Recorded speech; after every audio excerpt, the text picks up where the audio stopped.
আসসালামু আলাইকুম গাইস, এনটু ব্লকের পক্ষ থেকে আন্তরিক শুভেচ্ছা ও অভিনন্দন। আজকে আমরা আসছি এক হাঁস খামারের কাছে। সে দীর্ঘ অনেক দিন ধরেই হাঁসের খামার করে, পাশাপাশি পুকুরে মাছ আছে। তাই আজকে আপনাদের সামনে তাকে পরিচয় করে দেব।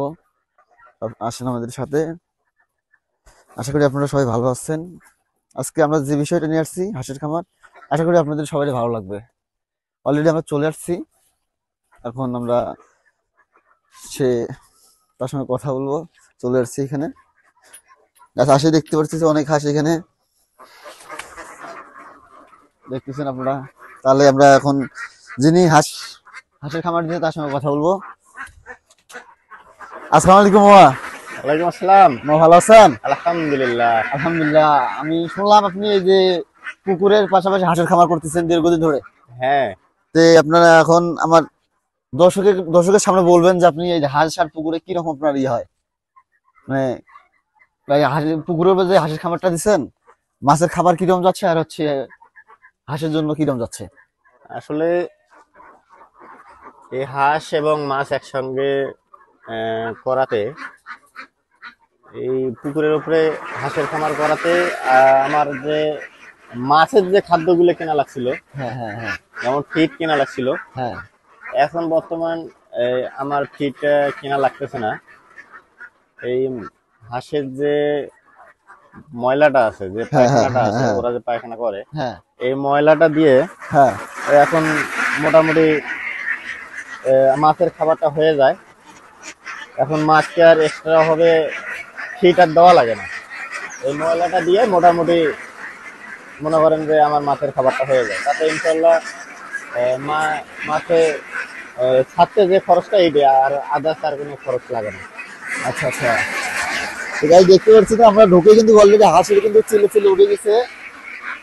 তাই আমরা এখানে বেশিক্ষণ থাকবো না, কারণ হাঁসের সমস্যা হয়ে যেতে পারে।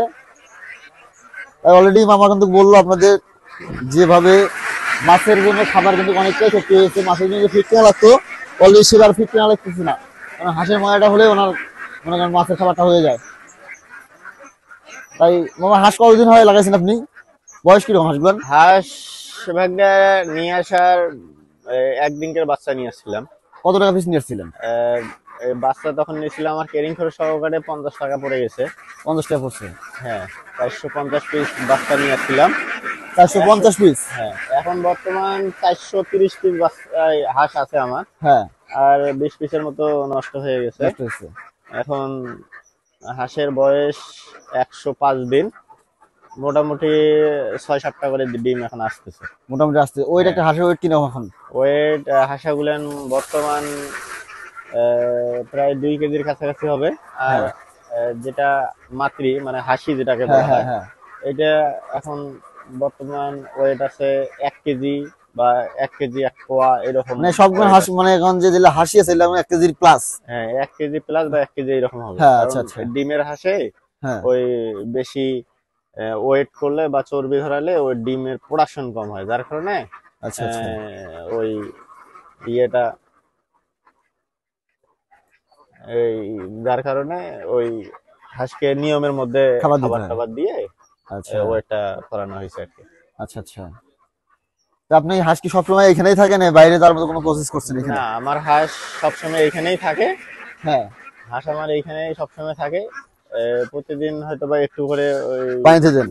ছেড়ে দেওয়া হয় গোসল করানোর জন্য, তারপরে আবার উঠে এইখানেই রাখানো হয়, আচ্ছা এখানেই রাখা হয়। আচ্ছা আচ্ছা। তো আমরা অলরেডি কিন্তু শুনে ফেললাম যে কতদিন হাঁসের বয়স, ওয়েট কিরকম, ডিম দিচ্ছে কটা করে। তাই আমি আশা করব আপনাদের যারা পুকুরে মাছ চাষ করেন, মামার মতো সবাই এরকম পুকুরের উপর একটা করে হাঁসের খামার রাখলে আপনাদের জন্য প্লাস পয়েন্ট, কারণ সে মাছের জন্য ফিট কেনা লাগে না। শুনলেন তো আপনারা। কারণ পাশাপাশি যে হাঁসে যে পায়খানাটা করে ওটা হলে মাছের খাবার হয়ে যায়। আশা করব আমি যে সবাই যতটুকু সম্ভব যেটা করলে আপনাদের জন্য ভালো হবে। প্রথম অবস্থায় আপনারা 20, 30, 40, 50টা হাঁস দিয়ে করতে পারেন। কারণ মামা এখানে নিয়ে এসেছে 450 হাঁস, তার মধ্যে আছে 430টি। কারণ অনেকেরই এগুলো হাঁস নিয়ে আসার মতো স্বার্থ হয় না। যার যেগুলো স্বার্থ হবে নিয়ে আসার মতো, অবশ্যই নিয়ে এসে বাসায় বসে না থেকে পাশাপাশি এটা করবেন। কারণ অনেকেই আমাদের বাংলাদেশে অনেকেই বেকার আছে, যারা চাকরি পাচ্ছে না, বাসায় ঘোরাঘুরি করে হাট বাজারে। তাই আমি আশা করি, বাসায় তো সবার অনেকেই পুকুর আছেই, যে এমন কোনো না, ছোটখাটো যে পুকুর আছে তার উপরেই আপনারা এই বিষয়টা একটু দেখে শিখে হাঁস লাগান শুরু করেন। ভবিষ্যতে আপনাদের একটু হলেও আয় হবে, আমি এটা আশা করি। তাই আমি এখন আর যতটুকু আমি বললাম, তো হাঁসের এখানে থাকা যাচ্ছে না, কারণ হাঁস একটু গরমে কিন্তু টান চলে আসছে। তাই আমরা বেশিক্ষণ থাকবো না। তাই এখন আমরা বিদায় নেবো মামার কাছ থেকে। সবাই ভালো থাকবেন, সুস্থ থাকবেন, এই বলে শেষ করছি। আল্লাহ হাফেজ।